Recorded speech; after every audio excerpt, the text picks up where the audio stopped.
नमस्कार. या ठिकाणी उपस्थित असणाऱ्या सर्व प्रिय श्रोत्यांना मी मनपूर्वक प्रणाम करतो आणि लगोलग आपण आजच्या व्याख्यानाच्या विषयाकडे वळूया, व्याख्यानास प्रारंभ करूया.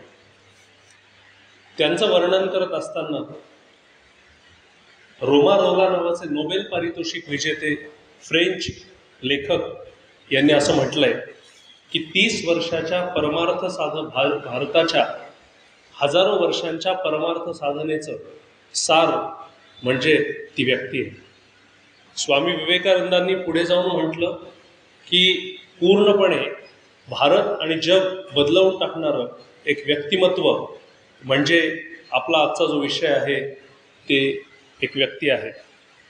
कोणीतरी असंही म्हटलं की नियतीच्या न्यायालयामध्ये ईश्वराची बाजू मांडणारा पारमार्थिक वकील म्हणजे ती व्यक्ती आहे. त्याच्या पलीकडे जाऊन कोणीतरी असं म्हटलं की मागच्या 50,000 वर्षांमध्ये भारताने जे साध्य केलं ते अवघ्या 50 वर्षामध्ये ज्या व्यक्तीने साध्य केलं ती व्यक्ती आहे. म्हणजे प्रत्येक माणसानं, प्रत्येकानं त्यांच्याबद्दल बोलताना मोठं वर्णन केलेलं आहे आणि खूप महान असं काहीतरी सांगून ठेवलेलं आहे. तर ती व्यक्ती म्हणजे दुसरी तिसरी कोणी नसून ज्यांच्यामध्ये राम आणि कृष्णाचा संगम होता, ज्यांचं जीवन म्हणजे एक अत्यंत दैवी असं, दिव्य असं जीवन होतं, असे रामकृष्ण परमहंस. या रामकृष्ण परमहंसांबद्दल बोलण्यासाठी मी या ठिकाणी व्यासपीठावरती आज उद्युक्त झालो आहे. मुळामध्ये रामकृष्ण परमहंस आपल्याला माहिती आहे की बंगालमध्ये ज्यांचा जन्म झाला आणि भारताच्या आणि जगाच्या आध्यात्मिक महात्म्यांमध्ये, आध्यात्मिक योग्यांमध्ये, आध्यात्मिक गुरूंमध्ये त्यांचा मोठ्या प्रमाणावर समावेश करायला लागेल. थोर तत्वज्ञ, थोर वक्ते, थोर लेखक ओशो असं म्हणाले होते की जर मला जगामध्ये मूलतः बदल घडवणाऱ्या 10 भारतीय माणसांची नावं काढायची असतील तर त्यामध्ये एक नाव जे प्रामुख्याने येतं ते नाव म्हणजे रामकृष्ण परमहंस आहे. तर साधं गदाधर म्हणून ज्यांचा जन्म झाला, जे पुढे रामकृष्ण झाले, जे पुढे स्वतःच्या दिव्यत्वानं, स्वतःच्या अत्युच्च अशा प्रतिभेनं केवळ भारतालाच नाही तर ज्यांनी जगाला मार्गदर्शन केलं आणि मग साध्या गदाधराचे जे रामकृष्ण परमहंस झाले त्यांच्या जीवनाविषयी काहीतरी या ठिकाणी आपण आज जाणून घेणार आहोत. मुळामध्ये रामकृष्णांचा जन्म हा 1836 साली झाला, जेव्हा ब्रिटिशांचं राज्य त्यापूर्वी काही काळ आपल्यावर सुरू झालेलं होतं आणि त्यांचं महापरिनिर्वाण 1886 साली झालं.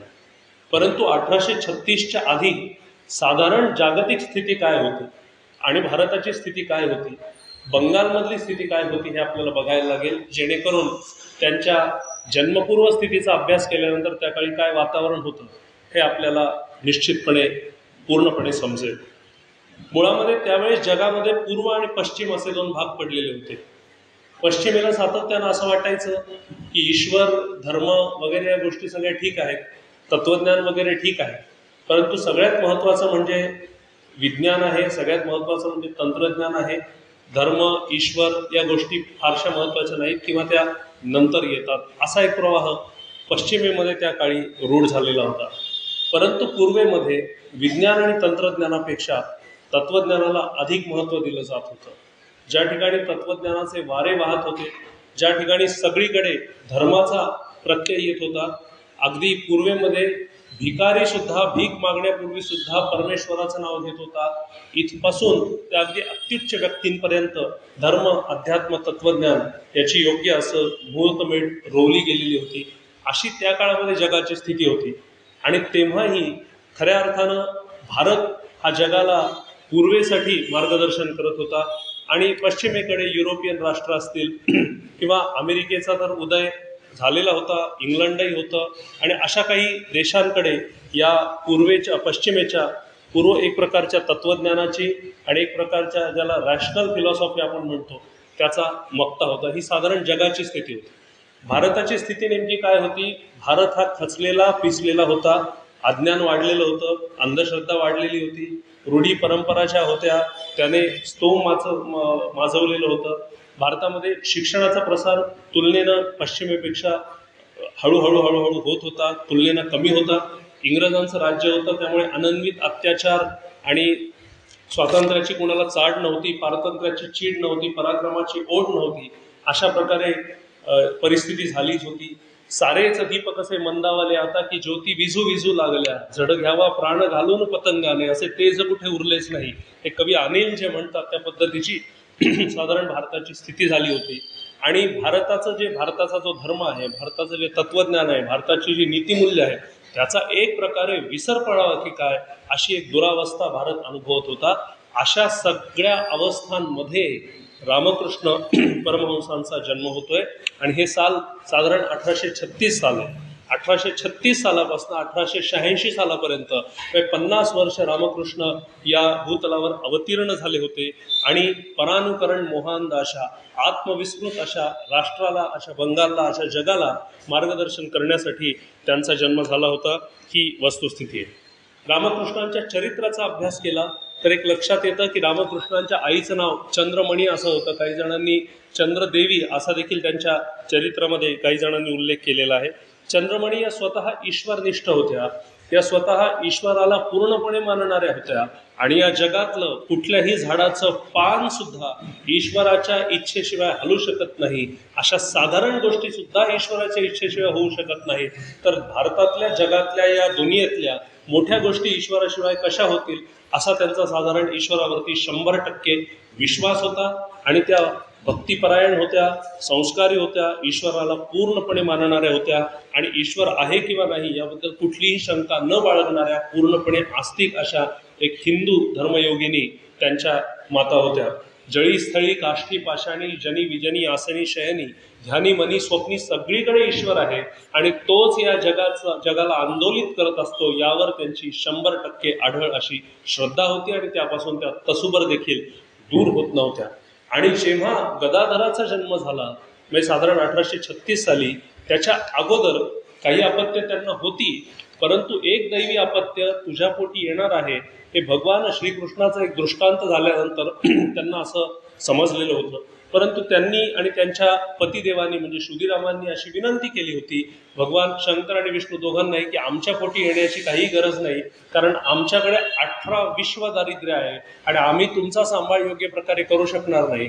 परंतु त्यावेळेस परमेश्वराने असं सांगितल्याचं काही चरित्रकार सांगतात की मुळामध्ये एखाद्या बालकाला संगोपित करण्यासाठी, त्याची शुश्रूषा करण्यासाठी आणि त्याला महान बनवण्यासाठी कुठल्याही प्रकारच्या संपत्तीची फारशी आवश्यकता नसते. तुमच्याकडे सत्यता, तुमच्याकडे नीतिमत्ता, काही तत्व असावीत, तुम्ही मनानं शुद्ध आणि स्वच्छ असावं आणि तुम्ही सर्वांमध्ये ईश्वराचं रूप तुम्हाला दिसावं, ही जरी तुमच्यामध्ये भावना असेल तरी सुद्धा तुम्ही तुमच्या बालकाला महान बनवू शकता. त्यामुळे आम्ही तुमच्याच पोटी जन्म घेणार आहोत असं परमेश्वरानं सांगितल्याचं काही चरित्रकार सांगतात. रामकृष्णांचे म्हणजे गदाधराचे वडील क्षुदिराम हे स्वतः चट्टोपाध्याय होते आणि ते देखील त्यांच्या पत्नीप्रमाणेच किंवा त्यांच्या आईवडिलांप्रमाणेच तत्वनिष्ठ होते, नीतिनिष्ठ होते. सत्य, दया, प्रेम, करुणा, भक्ती, ज्ञान, कर्म या सगळ्यांचा समुच्चय त्यांच्या जीवनामध्ये झालेला होता. आणि आपण काही उदाहरणं बघतो, म्हणजे चाणक्याचं आपण उदाहरण बघतो की जो स्वतःच्या तत्वांपासून जरा देखील कधी ढळला नाही. छत्रपती शिवाजी महाराजांचं उदाहरण बघतो की त्यांनी कधीही तत्वांना तिलांजली दिली नाही. अशी अनेक महापुरुष, असे अनेक संत तत्वज्ञ देशात होऊन गेले. तर रामकृष्णांचे वडील हे तसेच होते, जे जरा देखील सत्यापासून ढळत नव्हते. सत्य हेच जीवन आहे आणि जीवन हेच सत्य आहे, हा त्यांचा नियम होता. आणि म्हणून एकदा असा एक साधारण काही एक संपत्तीच्या निमित्ताने एखाद्या घरामध्ये काही एक वाद झाला आणि ती व्यक्ती जी होती ती व्यक्ती न्यायाधीशाकडे गेली आणि न्यायाधीशाला विनंती केली किंवा तुम्ही आता याचा न्यायनिवाडा करा.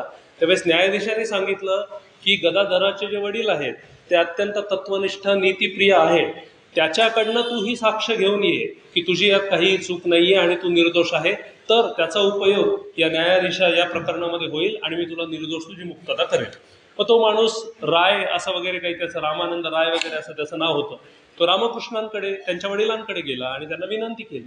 त्यांनी ते सगळं तपासलं आणि त्यांना लक्षात आलं की यामध्ये चूक आहे, हा निर्दोष असू शकणार नाही, याने काहीतरी गल्लत करून ठेवलेली आहे. आणि त्याने साक्ष द्यायला नकार दिला, लिहून द्यायला नकार दिला. त्यावेळेस याने त्यांच्यावर डूब धरलं आणि भरपूर त्रास दिला. म्हणून कामारपुकूर नावाचं बंगालमध्ये दुसऱ्या भागामध्ये एक गाव आहे, तिथे त्यांना जावं लागलं आणि तिथे ते राहिले. म्हणजे त्यांच्याकडे जी काही सगळी जमीन जुमला होता, 30-40 एकर जमीन वगैरे होती, ती सगळी सोडून देऊन त्यांना निघून जावं लागलं. आणि मग ईश्वराची तपश्चर्या करताना, साधना करताना, प्रार्थना करताना रामकृष्णांचा जन्म होतोय. अशा सगळ्या एका आर्थिक, सामाजिक, सांस्कृतिक जिथे मोठं भिन्नत्व निर्माण झालेलं आहे आणि जिथे ऱ्हासाची स्थिती आहे, अवनतीची स्थिती आहे, अशा स्थितीमध्ये रामकृष्ण परमहंसांचा जन्म होतोय.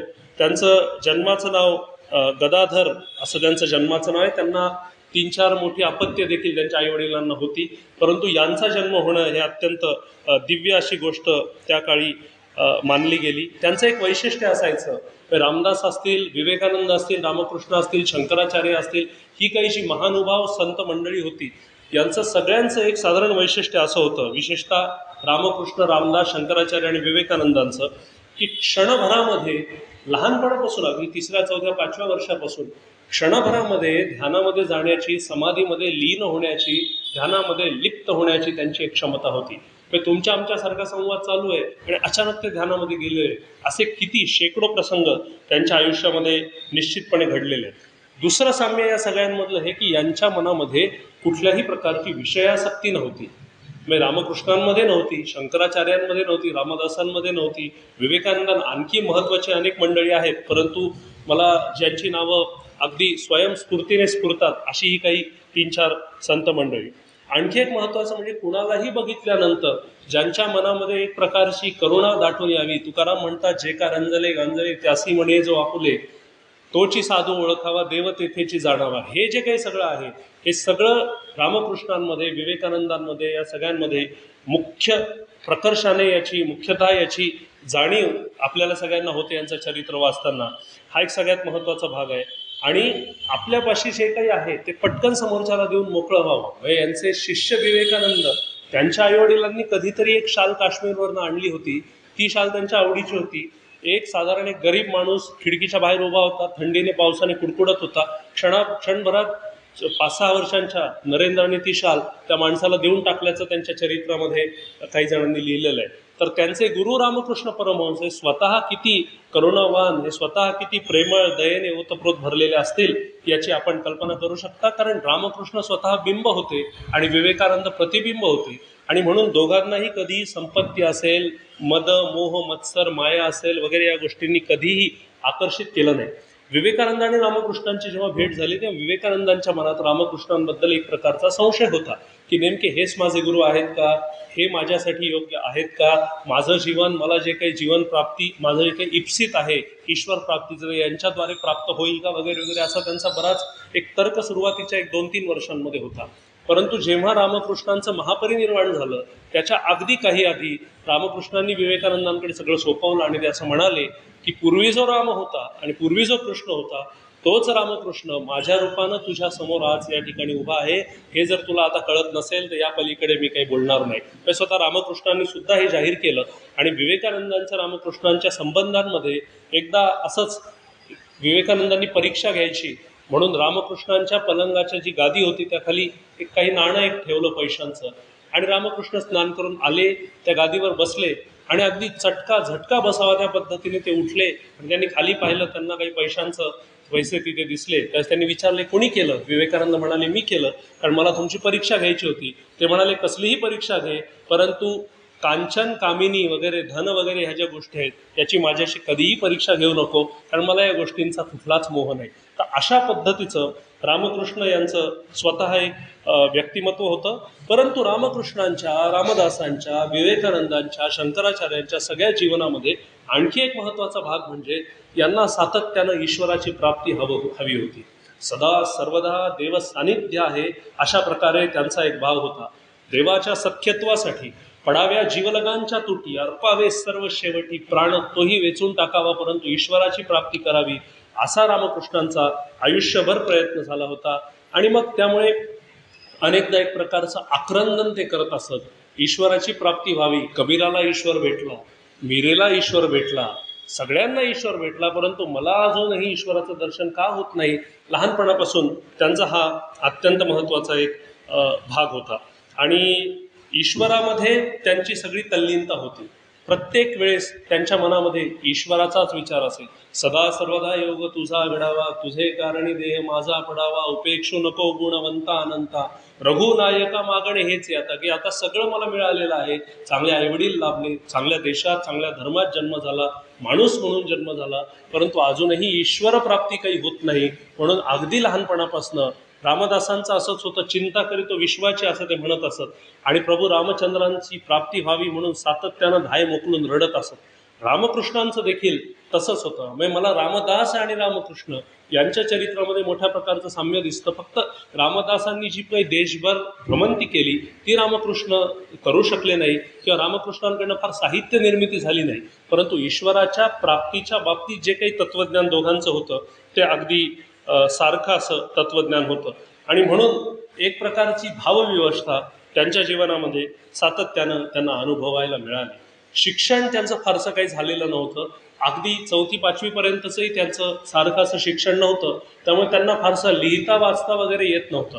त्यामुळे रामायण असेल, महाभारत असेल, भगवद्गीता असेल, उपनिषद असतील, संतांकडून महात्म्यांकडनं किंवा आईवडिलांकडनं थोडं काही जे काही त्यांना ऐकायला मिळालं त्याचं त्यांनी आयुष्यभर अनुसरण आणि अनुकरण करण्याचा प्रयत्न केला. परंतु स्वतः बसलेले आहेत, गीतेचे पाठ करतायत, उपनिषदांचंही प्रचंड वाचन चिंतन झालंय. अशा प्रकारची काही एक प्रकारची जी त्या धार्मिक आणि तत्वज्ञानाच्या बाबतीतली संपन्नता जी होती ती त्यांच्या वाट्याला आली नाही, कारण ते फारसे शिकले नाही. आणि त्यांच्याकडे प्रचंड बुद्धिमत्ता जरी असली तरी शिकण्याची त्यांना मुळात इच्छाच नव्हती. मग असं कधीतरी एक साधं उदाहरण सांगता येतं की एक माणूस एक असा आरामात बसलेला होता आणि जंगलामध्ये झाडाच्या खाली तो बसलेला होता आणि काही माणसं बाजूने जात होती. त्या माणसांनी त्याला विचारलं की बाबा तू एकदम आरामात बसलेला याचं कारण काय. त्यावेळेस तो म्हणाला की मग काय करू. नाही काही नाही, तू थोडेफार कष्ट कर, मग त्याने काय होईल, मग त्याने तुला पैसा मिळेल. बरं मग मग मला तुला घर घेता येईल, मग गाडी बंगला सगळं तुझं व्यवस्थित होईल. बरं मग मग तू आरामात जीवन जगशील. मग तो म्हणाला आता मी काय करतो, मी आता इथे बसून आरामच करतो. सगळं करून तू जे प्राप्त करणार आहेस तो आराम मी आता देखील करतोय. अगदी विनोदाचा यामध्ये भाग सोडून देऊया, पण रामकृष्णांचं तत्वज्ञान काही चरित्रकार सांगतात ते अशा पद्धतीचंच होतं की बाबा शिकून काय होणार आहे, कामधंदा, नोकरी, पैसा, अडका हे सगळं होणार आहे, गाडी बंगला होणार आहे, परंतु ते असतानाही माणसांना सुख मिळत नाही, शांती मिळत नाही. ते नसतानाही मी सुखी, शांती, समाधानी आहे. मग त्याची शेवटी गरज काय. परंतु सगळ्यांना हे जरी प्राप्त झालं तरी त्या कुणालाही ईश्वराची प्राप्ती होत नाही. मला मात्र ईश्वराची प्राप्ती करणारं व्यावहारिक असं शिक्षण हवंय. असा रामकृष्णांचा एक प्रकारचा हेका होता, एक प्रकारचा आग्रह होता, निग्रह होता, अट्टहास होता, दुराग्रह त्याला देखील आपण म्हणू शकतो. परंतु ईश्वर प्राप्तीसाठी आपलं सर्व आयुष्य आता आपण व्यतीत करावं असं त्यांचं एक होतं. आणखी एक महत्त्वाचं म्हणजे याच्यासाठी सर्व धर्मांची साधना करण्याची त्यांची तयारी होती. तर ख्रिश्चन धर्मातली तत्त्व असतील, हिंदूंची, बुद्धांची तत्त्व असतील, मुस्लिमांची काही तत्त्व असतील, या सगळ्यांचा अवलंब करावा. कारण शेवटी जशा सगळ्या नद्या शेवटी समुद्राकडे जातात, तसेच नाना तऱ्हेचे कितीही आपण जरी एकमेकांना अभिवादनं केली, परमेश्वराला अभिवादनं केली, तरी ती शेवटी कुणी राम म्हणेल, कृष्ण म्हणेल, अल्लाह म्हणेल वगैरे वगैरे हे त्यांचं तत्वज्ञान होतं. परंतु ते शेवटी एकाच विधात्यापाशी, निर्मिक्यापाशी, एकाच ज्याने हे जग निर्माण केलं त्याच्यापाशी जर जाऊन पोहोचत असतील तर हा धर्माधर्मांमधला भेद कलह का. आज विवेकानंदांची पुण्यतिथी आहे. 4 जुलैला विवेकानंदांचं महापरिनिर्वाण 1902 साली साधारण 125 वर्षांपूर्वी झालं. ज्या विवेकानंदांनी सगळं जागतिक तत्वज्ञान सांगितलं, हिंदू धर्माचं, वेदांचं तत्वज्ञान सांगितलं, त्याची मूलभूत शिक्षा, त्याची मूलभूत दीक्षा ही विवेकानंदांनी रामकृष्णांकडे माधुकरी मागून, म्हणजे ज्ञानाची, विद्येची माधुकरी मागून शेवटी मिळवली होती. ही वस्तुस्थिती. विवेकानंद आणि रामकृष्णांची जेव्हा काही वेळा भेट झाली तेव्हा पहिल्या प्रथम रामकृष्ण विवेकानंदांना पाहिले आणि ते गलबलून गेले, भावविवश झाले. म्हणजे एखादा शिष्य गुरुला पाहून भावविवश होणं वेगळं, परंतु एखादा गुरु शिष्याला पाहता क्षणीच भावविवश होतो. तो असं म्हणतो की तुला कोण आहेस तू याची जाणीव आहे का. तू नररूपी नारायण आहेस. या पूर्ण ब्रह्मांडामध्ये, नभोमंडलामध्ये जे सगळे तारे आहेत, सूर्य आहे, या सगळ्यांचं तेज, ओज एकत्रित करून तू या इथे आलेला आहे. आणि मग विवेकानंद एक गाणं म्हणून दाखवतात. मग त्यांचा एक प्रकारचा भावनिक त्यांचं नातं निर्माण होतं आणि ते पुढे जातात. परंतु पुढे जाता जाता विवेकानंद आणि रामकृष्णांमध्ये काही प्रश्नोत्तर होत आहेत. त्या प्रश्नांमध्ये विवेकानंद रामकृष्णांना म्हणतायत की बाबा तुम्ही ईश्वर पाहिला आहे का. त्यावेळेस ते म्हणतायत की मी तुला जेवढ्या जवळून पाहतोय त्याही पेक्षा जादा जवळून मी स्वतः ईश्वर पाहिला, ईश्वराची अनुभूती घेतली. विवेकानंद विचारतायत की मग मलाही ईश्वराला पाहायचंय, मला भेटायचंय, कोणीतरी मला सांगितलं की तुम्हाला त्याचं दर्शन झालंय, म्हणून मी मोठ्या अपेक्षेनं 5-6 वर्ष प्रयत्न केल्यानंतर ईश्वराचा शोध घेऊनही न सापडल्यानंतर आता तुमच्याकडे आलोय, मला मार्गदर्शन करा, मला तो कधी मिळेल. त्यावेळेस तो रामकृष्ण त्याला सांगतायत की काडी जी असते, आगपेटीतली काडी, त्यामध्ये मुळामध्ये अग्नी हा असतोच, फक्त त्याची आणि काडीपेटीची गाठभेट व्हावी लागते. तसा आपल्या प्रत्येकामध्ये ईश्वराचा अंश आहेच, परंतु ती योग्य वेळ यावी लागते, अनुकूल असा समय यावा लागतो, त्याच वेळेस ईश्वराची आणि आपली गाठभेट होऊ शकते. तर अशा प्रकारचं हे सगळं एक चिंतन आहे. परंतु रामकृष्णांच्या आयुष्यामध्ये रामकृष्णांना देखील अनेकदा ईश्वराचं दर्शन झालं. मी मगाशी म्हटलो तसं त्याप्रमाणे ईश्वरासाठी त्यांचं सातत्याने आक्रंदन चालू असे, परंतु ईश्वर काही भेटत नसे. आणि अचानक एक दिवस अशातच कालीच्या मंदिरामध्ये ते होते. तर ते कालीच्या मंदिरात कसे आले? कालीच्या मंदिरामध्ये त्यांचा भाऊ राम हा त्या ठिकाणी काम करत होता आणि राणी रासमणी नावाच्या एक त्या ठिकाणी विदुषी होत्या आणि त्या खूपच श्रीमंत होत्या. त्यांना असं कोणीतरी सांगितलं की तुम्ही दक्षिणेश्वराचं मंदिर, दक्षिणेश्वराला मंदिर बांधा. त्यांनी त्या मंदिराची निर्मिती केली. मग तिथे पुजारी म्हणून कोणाची नियुक्ती करावी, तर या गदाधराचा, रामकृष्णाचा मोठा भाऊ राम याची त्या ठिकाणी नियुक्ती झाली.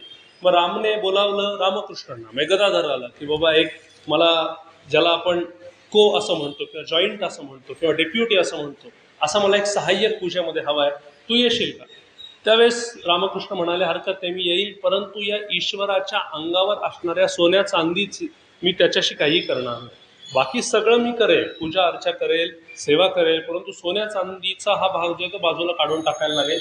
हळूहळू त्यांची ती मागणी देखील मान्य करण्यात आली. मग काही वर्षांनी राम यांचं निधन झालं आणि मग रामकृष्णांकडे हे सगळं दक्षिणेश्वराचं जी जबाबदारी होती, त्यांचं एक महत्त्वाचं काम त्यांच्याकडे आलं. आणि मग तिथून पुढे एक प्रकारचा त्यांचा आणि देवीचा निकटचा संबंध आला. आणि मगाशी मी म्हणत होतो त्या पद्धतीनं एकदा अचानक भावविवश होऊन, त्यांच्या आतमध्ये सगळ्या भक्ती जाग्या झाल्या आणि त्यांनी प्रचंड आक्रंदन सुरू केलं. ईश्वर भेटत नव्हता, ईश्वराची प्राप्ती होत नव्हती, आता काय करायचं? म्हणून देवीच्या समोर असलेलं काली माता, ती शेवटी तिथं त्रिशूळ होतं, ते त्रिशूळ घेतलं आणि ते स्वतःच्या गळ्यामध्ये, स्वतःच्या मानेमध्ये घालणार किंवा आपल्या भाषेमध्ये खुपसणार, बोली भाषेत ज्याला आपण म्हणतो, तेवढ्यात असं म्हणतात देवीचं त्यांना दर्शन झालं. आणि मग तिथे त्यांचा देवीचा पहिला शोध जो होता तो थांबला. त्यानंतर अनेकदा, जसं रामदासांना रामाने खूप वेळानंतर दर्शन दिलं, आधी 12 वर्ष त्यांची तपश्चर्या साधना बघितली, परंतु नंतर दर्शन झालं. रामकृष्णांना देखील दर्शन देवीने तुलनेनं उशिरा दिलं. आणि हे सगळं झालेलं असताना मग रामकृष्णांना जीवनाचा मार्ग सापडला की बाबा आता परमेश्वराचा शोध घेण्यापेक्षा सर्वसामान्य माणसांच्या आयुष्यामध्ये, त्यांच्या जीवनामध्ये, त्यांच्यामध्ये ईश्वराचा अंश आहे याची त्यांना जाणीव करून द्यायची. आणि मग ते ईश्वरत्व सर्व भक्तांसाठी, सर्वसामान्यांसाठी वापरण्याची सुबुद्धी त्यांच्यामध्ये निर्माण करता यायची, यासाठी आता आपल्या आयुष्याचं पुढचं कार्य आहे. कारण काही जणांचं असं असतं की त्यांना देव भेटतो आणि मग ते मुक्ती घेतात, परंतु मिळते त्यांना आणि ते निघून जातात. काही जणांचं असं असतं की त्यांना देवाशी काही कर्तव्यच नसतं. काही जणांचं असं असतं रामकृष्णांसारखं की जे देवाची प्राप्ती करतात, जे विवेकानंदांनी केलं, आणि एकदा देवाची प्राप्ती झाल्यानंतर आता आपण निघून जायचं हिमालयामध्ये, शेवटी हटाकटाने जटा वाढवून गटागटाने मठाची उठाठेव करायची, अशा पद्धतीचं त्यांचं ते नसतं. तर आता इथल्या सर्वसामान्य माणसांना याचा फायदा झाला पाहिजे, हा त्यांचा एक महत्त्वाचा भाग असतो. आणि मग रामकृष्ण ठरवत आहेत की बाबा आता सर्वसामान्य जे आहेत, जे भक्त आहेत, जे साधक आहेत, सामान्य माणसं आहेत, त्यांच्या दुःखाचं हरण करण्यासाठीच इथून पुढचा माझा जन्म मला वापरण्याची काली माते तू शक्ती दे, अशी ते प्रार्थना देखील करतायत. आता रामकृष्ण हे सगळं करत असताना रामकृष्णांच्या जीवनामध्ये काही विविध प्रकारचे टप्पे आलेले आहेत. त्यातला सगळ्यात महत्त्वाचा टप्पा म्हणजे त्यांचा विवाह झालेला आहे. त्यांना कामिनी कांचनाचा मोह नव्हता, परंतु घरच्यांच्या आग्रहामुळे त्यांना विवाहबद्ध व्हावं लागलं. आणि त्यांनी असं त्यांच्या घरच्यांना सांगून ठेवलं होतं की मी काही एक सामान्य युवक नाही, माझ्यामध्ये काही शक्तींची निर्मिती झालेली आहे, त्या शक्ती आता भवीभूत झालेल्या आहेत. आणि त्यामुळे कोणीतरी या 10-12 किलोमीटरच्या आसपास एक युवती आहे आणि तिचं आणि माझा विवाह होण्याची दाट शक्यता आहे, त्यामुळे तुम्ही स्वतःला कुठलाही त्रास करून घेऊ नका अशी त्यांनी घरच्यांना विनंती केली. आणि मग त्यांचा आणि शारदा माता ज्या होत्या, ज्या विवेकानंदांच्या गुरुमाता होत्या, त्यांचा विवाह झाला. परंतु अपत्य प्राप्तीसाठी हा विवाह झालेला आहे किंवा कामिनी कांचनासाठी हा विवाह झाला आहे, आसक्तीसाठी विषयासक्तीसाठी हा विवाह झाला आहे, सुखोपभोगासाठी हा विवाह झालेला आहे, हा साधारण जो काही भाग असतो जगामध्ये तो यांच्या जीवनामध्ये अजिबात नव्हता. आपलं एक व्यक्तिमत्व हे एक दैवी व्यक्तिमत्व आणि शारदा मातांचंही अत्यंत शुचिरभूत शुद्ध असं व्यक्तिमत्व, या दोघांचं एकत्रीकरण होऊन यातून जी काही विचारस्पंदनं तयार होतील त्यातून सर्वसामान्यांना मार्गदर्शन व्हावं या दृष्टीनंच तो विवाह झालेला होता. म्हणून तुम्ही त्यांच्या चरित्रात जरी वाचलं किंवा ऐकलं जरी भाषण वगैरे, तुम्हाला लक्षात येईल की त्यामध्ये कुठेही विषयासक्तीचा भाग नव्हता. आणि म्हणून उत्तर काळामध्ये देखील विवाह म्हणजे विवाह झाल्यानंतरची पुत्रप्राप्ती वगैरे असते आणि बाकी सगळ्या गोष्टी असतात, त्या सगळ्या गोष्टी त्यांच्या जीवनामध्ये याचा उल्लेख आपल्याला कुठेही सापडणार नाही. रामकृष्णांचं आणखी एक वैशिष्ट्य असं होतं की रामकृष्णांना अहंकाराची नष्टता करायची होती. तर मी कालीचा भक्त आहे आणि काली मला प्रसन्न झालेली आहे, यामुळे एक प्रकारचा जर अहंकार आपल्यामध्ये असेल तर तो अहंकार देखील नष्ट झाला पाहिजे, यासाठी त्यांचा सातत्यानं प्रयत्न होता. सर्वसामान्य माणसांना मुळामध्ये काही नसलं तरी भरपूर अहंकार असतो. काही जणांना तर मला कशाचाच अहंकार नाही याचा देखील अहंकार असतो आणि सातत्यानं ते काहीतरी करत असतात. परंतु ईश्वराची प्राप्ती झाल्यानंतर सर्वसामान्यांचा अहंकार तर अगदी टोकाला जातो. रामकृष्णांना भीती वाटायला लागली की अहंकाराचा वारा न लागो माझी या मानसा, तसं ज्ञानदेव म्हणतात, तसं की मला अहंकाराचा वारा नको. आणि मग त्यांनी काही गोष्टी सुरू केल्या. त्यातली एक महत्त्वाची गोष्ट म्हणजे भिकाऱ्यांची सेवा करायची, त्यांच्यासोबत राहायचं, ते जे खातात ते अन्न खायचं आणि ते ज्या पद्धतीचं अत्यंत विपन्न अवस्थेतलं जीवन जगतात तसं जीवन जगायचं, हा त्याच्यातला पहिला भाग होता. त्यातला दुसरा भाग होता की शौचातलं शौचकूप, ज्याला आपल्या भाषेमध्ये संडास आपण म्हणतो, शौचालय, ते स्वतःच साफ करायचं आणि स्वतःच त्याची सगळी काळजी घ्यायची, हा दुसरा भाव त्यांनी सुरू केला. तिसरा महत्त्वाचा भाग म्हणजे एका हातात पैसा घ्यायचा, दुसऱ्या हातामध्ये माती घ्यायची, पैसा की माती, पैसा की माती असं करायचं आणि सगळं पाण्यात, नदीत किंवा समुद्रामध्ये विसर्जित करून टाकायचं. किंवा माझ्यासाठी दोन्ही सारखं आहे, माझ्यासाठी यातलं काहीही वेगळं नाही आहे. किंवा कुठल्याही प्रकारची आसक्ती स्वतःमध्ये ठेवायची नाही. सर्वसामान्य माणसं ज्या पद्धतीचं अगदी गरीबातलं गरीब जसा जीवन जगतो तसा जीवन जगण्याचा त्यांचा प्रयत्न होता. त्यांच्या आयुष्यामध्ये भैरवी ब्राह्मणी नावाच्या एक तांत्रिक आल्या, एक विदुषी आल्या. या त्यांच्या जीवनातल्या एक प्रकारचे 4-5 जे गुरु येऊन गेले, त्यातल्या पहिल्या गुरु म्हणजे भैरवी ब्राह्मणी, की ज्यांनी रामकृष्णांना तांत्रिक साधना कशी करायची हे शिकवलं. कारण परमेश्वराची प्राप्ती तर झाली होती, परंतु आता त्याच्या पलीकडे जीवनातल्या ज्या महत्त्वाच्या गोष्टी आहेत त्या माझ्याकडनं झाल्या पाहिजे, हा त्यांचा एक अत्यंत प्रामाणिक भाव होता. मग ही तांत्रिक साधना कशा प्रकारची होती, तर कुणी परमेश्वरावर लक्ष ठेवून ध्यान साधना करतो, कुणी ओमवर लक्ष ठेवून ध्यान साधना करतो. परंतु ही जी ध्यान साधना होती, ही ध्यान साधना प्रेतांवरती, स्मशानामध्ये जायचं, प्रेत तिथं बघायची, त्या प्रेतांवरती स्वतःचं लक्ष पूर्णपणे नियंत्रित करायचं आणि त्यानंतरचं जे ध्यान सुरू होईल अशा पद्धतीची ध्यान साधना करायची, अशी ही ध्यान साधना होती. प्रेतांकडे पाहत राहायचं आणि आता आपल्याला समाधीचा अनुभव येणार आहे अशा पद्धतीचा विचार करायचा, अशा प्रकारची ती ध्यान साधना होती. आणि एक प्रकारे भैरवी ब्राह्मणी यांनी रामकृष्णांना शिकवलं की गरीब श्रीमंत, सुखी दुःखी, चांगला वाईट, काळा गोरा असा काहीही भाव नसतो. त्यामुळे स्वतःतलं मनातलं जे द्वैत आहे की बाबा हे मला आवडतं आणि हे मला आवडत नाही, हे चांगलं असतं आणि हे वाईट असतं, तो योग्य आहे आणि हा अयोग्य आहे, हे प्रकारचं जे द्वैत असतं ते द्वैत स्वतःच्या मनातलं पूर्णपणे काढून टाकायचं. आणि म्हणून मांस मटण सुद्धा त्यांना खायला सांगितलं. ते म्हणाले, मी एक पारमार्थिक हिंदू आहे, मी एक अभिमानी असा एक धर्माभिमानी असा एक हिंदू आहे, मी ब्राह्मण आहे आणि आम्हाला यातलं कुठलंही काहीही चालणार नाही. भैरवी ब्राह्मणींनी सांगितलं, बाबा रे, हेच तर संपवायचं आहे. तुझ्या मनात हा जो भेद आहे, मी हे आहे ते नाही, असा आहे तसा नाही, हा भेदच संपवून टाकायचा आहे. आणि म्हणून तुला हे सगळं खायला लागेल. आणि पुढे विवेकानंदांच्याही जीवनामध्ये शिष्य असल्यामुळे आपल्याला दिसतं की एखादी चिलीम, जशी गजानन महाराजांच्या चरित्रात चिलीम ओढतानाचे काही जय विजय त्या ग्रंथात आहे आणि काही ठिकाणी प्रसंग आहेत. विवेकानंदांच्याही जीवनात तसं रामकृष्णांच्या जीवनामध्ये आहे की त्यांनी मांस खाल्लं. विवेकानंदांच्याही जीवनात ते आहे. ते म्हणाले द्वैत आणि अद्वैत माझं संपलेलं आहे, माझ्यासाठी अद्वैताचा विचार महत्वाचा आहे आणि माझ्यासाठी कुठलाही भेद नाही. मग शाकाहारी काय आणि मांसाहारी काय, हिंदू काय आणि मुस्लिम काय, चांगलं काय आणि वाईट काय, असा मी भेद करत नाही. आणि तशाच प्रकारचं रामकृष्णांचं जीवन होतं. याच्या पुढची एक अत्युच्च गोष्ट, एखाद्याची काय पातळी असू शकते, अत्युच्च पातळी, याचा विचार करताना एक चरित्रकार असं लिहितात की एक नग्न स्त्री रामकृष्णांच्या मांडीवरती आणून बसवण्यात आली आणि काही वेळ तिला तसंच ठेवण्यात आलं, तरी देखील रामकृष्णाचं या कुठल्याही गोष्टीकडे लक्ष नव्हतं. रामकृष्णाचं लक्ष तिच्यामध्ये दिसणाऱ्या ईश्वरावरतीच होतं. तेव्हा भैरवी ब्राह्मणींनी असं सांगितलं की आता तुझ्या मनातल्या जो काही अहंकार होता, जो काही भोगवाद थोडाफार असेल किंवा काही असेल, हे सगळं आता निघून गेलेलं आहे पूर्णतः आणि तू आता तुझं जीवन वेगळ्या पद्धतीने जगायला हरकत नाही, असा आशीर्वाद त्यांना भैरवी ब्राह्मणीनं दिला आणि भैरवी ब्राह्मणी रामकृष्ण परमहंस यांच्या जीवनातनं निघून गेल्या. दुसरी एक व्यक्ती जी रामकृष्णांच्या जीवनामध्ये आली आणि ज्यांनी रामकृष्णांना मार्गदर्शन केलं ते म्हणजे जटाधारी बाबा होते. जटाधारी बाबांनी रामकृष्णांना रामाची मूर्ती दिली आणि सांगितलं की इथून पुढे तू आता वात्सल्य भावाचा अनुभव घ्यायचा आहे. मग वात्सल्य भावाचा अनुभव कशा पद्धतीनं घ्यायचा आहे, तर रामकृष्ण हे स्वतः अनेक वेळा स्वतः कौशल्य झालेले आहेत आणि आजूबाजूचे भक्त हे श्रीराम किंवा लक्ष्मण किंवा शत्रुघ्न किंवा भरत वगैरे हे आहेत, अशा पद्धतीनं त्यांच्यावर प्रेम करायचं.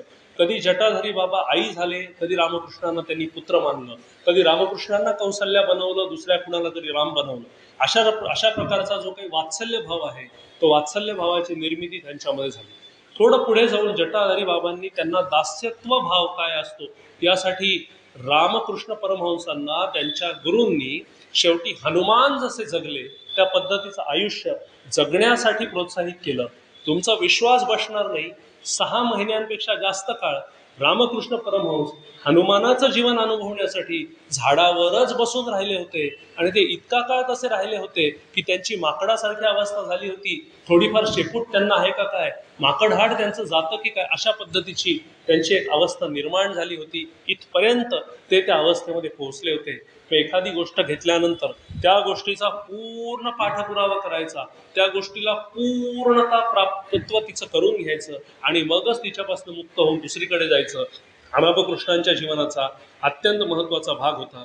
आणि म्हणून रामकृष्ण नेहमी म्हणत असत की काही माणसांच्या जीवनाची पद्धत असे असते की ते 10 फूट विहीर खणायची आहे, समजा 100 फूट, तर ते काय करतात, 10 फूट पाणी खणतात, सोडत नाही, पाणी सापडत नाही, दुसरीकडे जातात, तिथे 10 फूट खणतात, तिथे 10 फूट खणतात.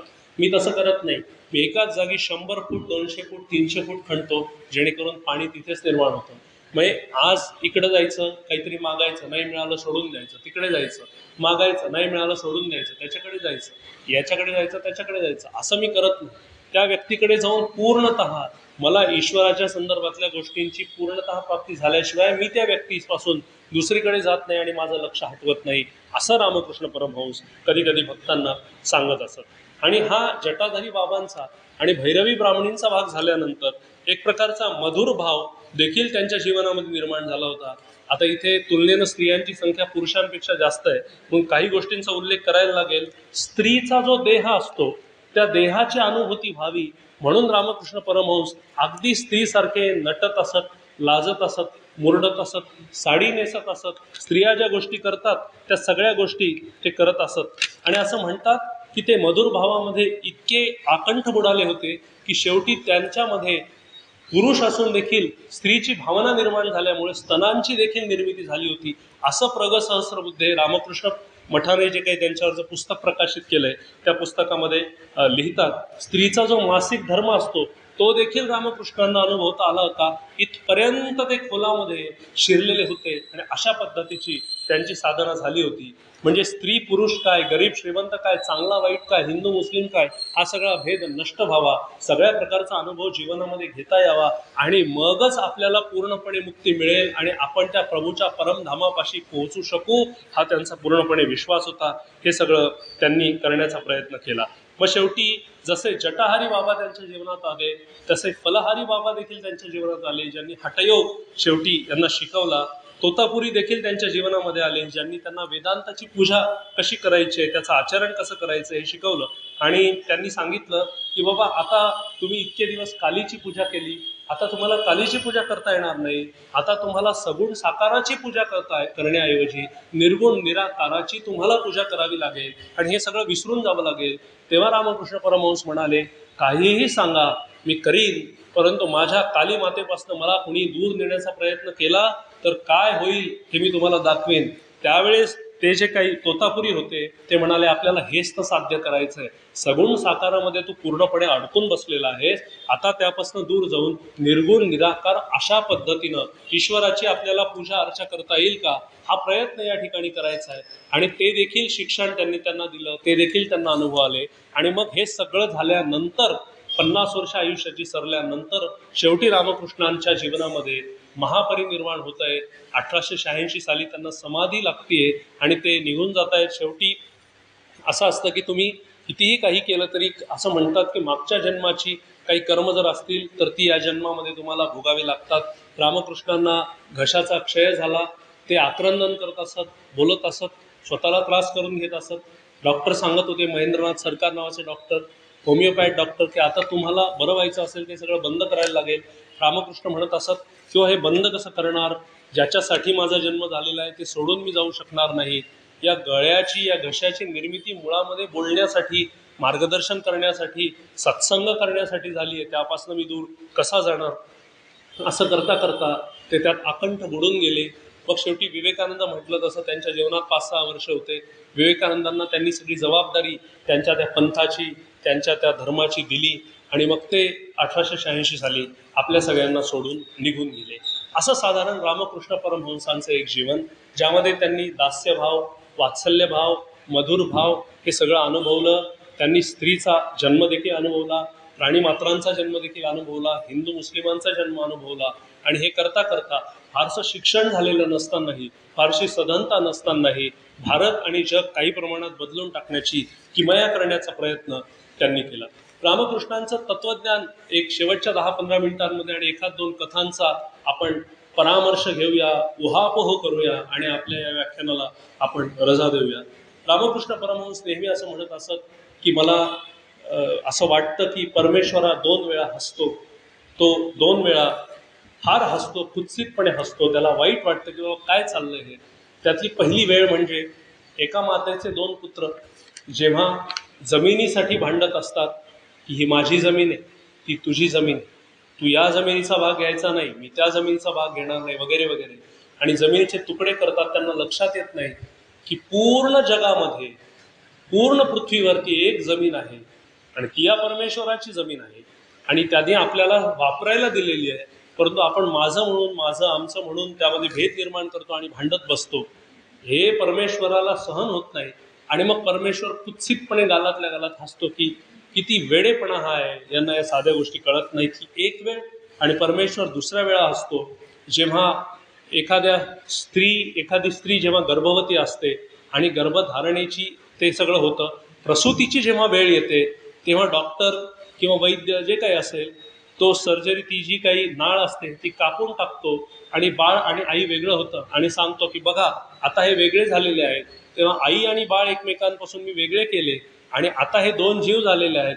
असं जेव्हा डॉक्टर अभिमानाने सांगायला लागतो तेव्हा त्या डॉक्टरला हे कळत नाही की या कुड्यांमधून, धमन्यांमधून एकच प्रवाह वाहतोय. तो प्रवाह आधी अनंत असा आहे.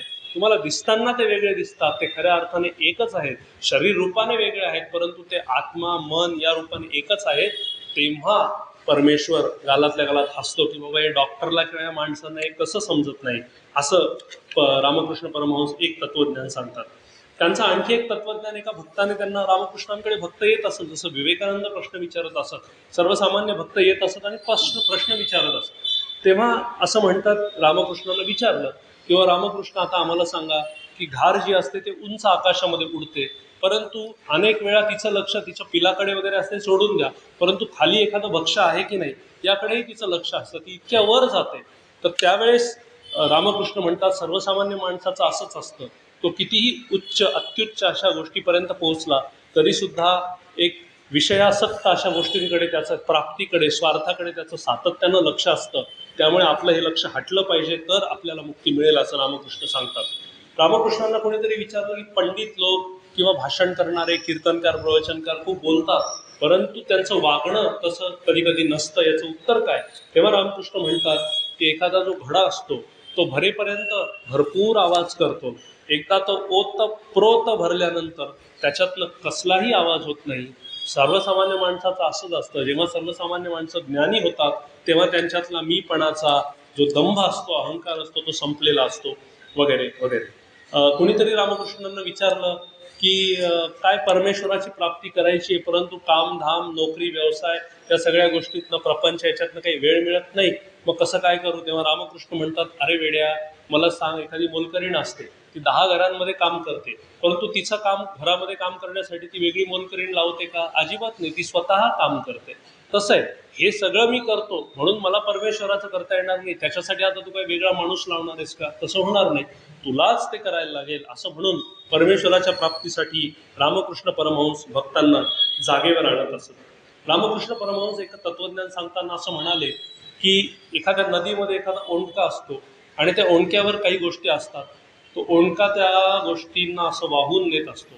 त्या गोष्टींमुळे ओंडका खाली जात नाही, बुडत नाही, परंतु त्या ओंडक्यामुळे एक प्रकारचा आधार मिळतो. तर त्या ओंडक्यांनी जहाज बनलेलं असतं. परमेश्वर हा एक प्रकारचा असा एक जहाज आहे की ज्याच्यामध्ये सर्व माणसं बसलेले असतात आणि जीवनाचा भवसागर तरुण जाण्याचं एक जे अवघड असं काम असतं ते परमेश्वर आपल्याकडनं करून घेत असतो, आपण त्यामध्ये काहीही करत नसतो. कुणीतरी रामकृष्णांना सहजगत्या विचारलं की कितीही प्रयत्न केला तरी परमेश्वराची प्राप्ती काही गुरुदेव आता होत नाहीये, काय करू? आपण सांगाल ते मी करीन. त्यावेळेस रामकृष्ण म्हणाले की सुई जोपर्यंत गंजलेली असते तोपर्यंत तिची आणि लोहचुंबकाची गाठभेट होऊ शकत नाही. त्या सुईचा गंज खरबडवून काढून टाकावा लागतो, तेव्हा तिची आणि लोहचुंबकाची गाठभेट होऊ शकते. तुमच्या सगळ्यांवर जो आसक्तीचा, मदा मोहाचा, अहंकाराचा जो काही गंज चढलेला आहे तो पूर्णपणे निघून गेल्याशिवाय तुमची आणि परमेश्वर रूपी लोहचुंबकाची कधीही गाठभेट होऊ शकणार नाही. म्हणून माझ्या भक्तांनो, साधं जीवन जगा, अहंकार करू नका, विषयासक्त होऊ नका वगैरे वगैरे अशा प्रकारचं मार्गदर्शन, परमेश्वर प्राप्तीचं मार्गदर्शन रामकृष्ण करत असत.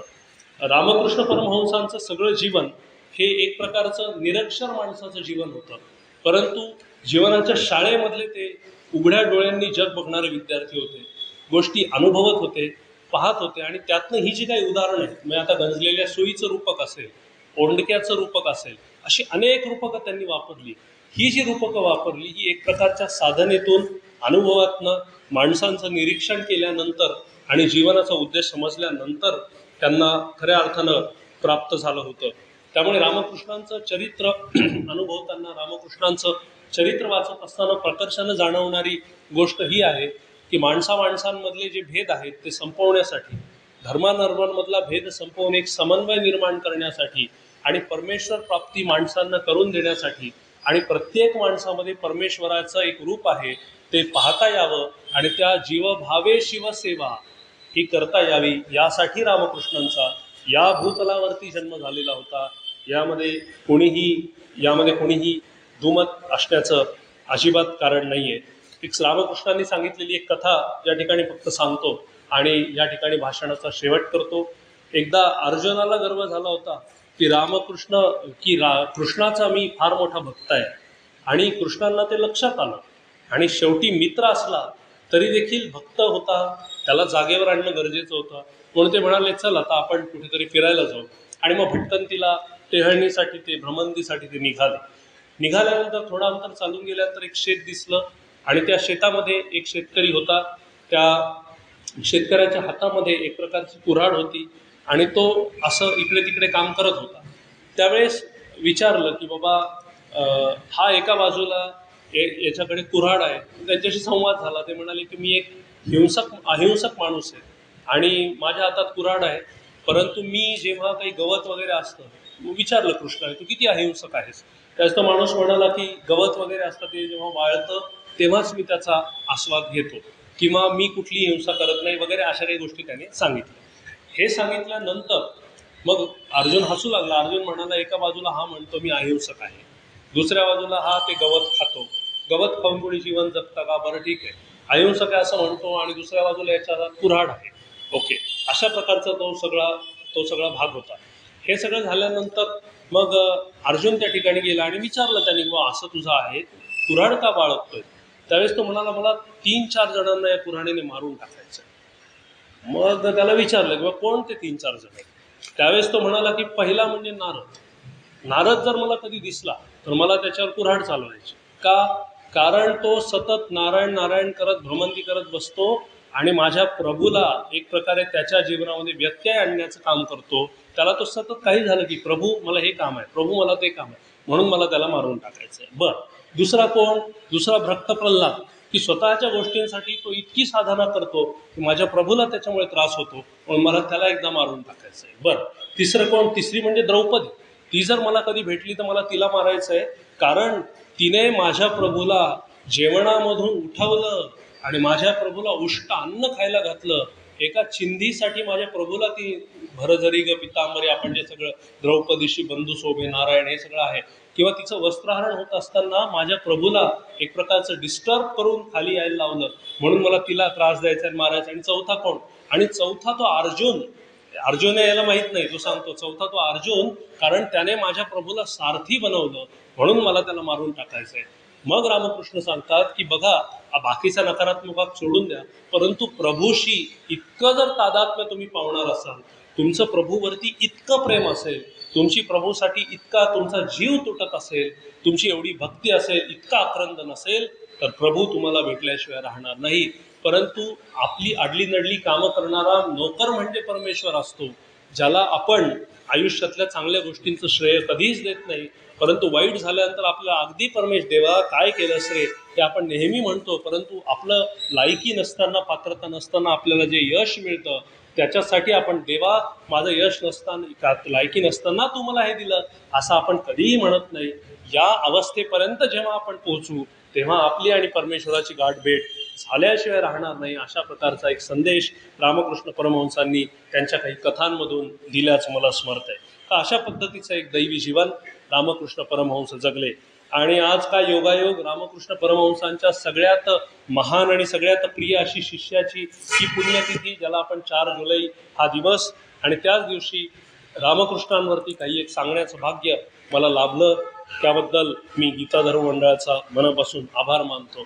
त्यातलं जे काही आपल्याला चांगलं वाटलं असेल ते रामकृष्ण विवेकानंदांचं समजा, आणि जे काही चुकलं असेल ते माझं समजा, एवढंच कळकळीचं सांगणं मी करतो. आणि आपल्यामध्ये विराजमान असणाऱ्या परमेश्वराला मनापासून वंदन करून, त्याची मनापासून आळवणी करुणा भागवून मी आपल्या सर्वांचा निरोप घेतो. धन्यवाद.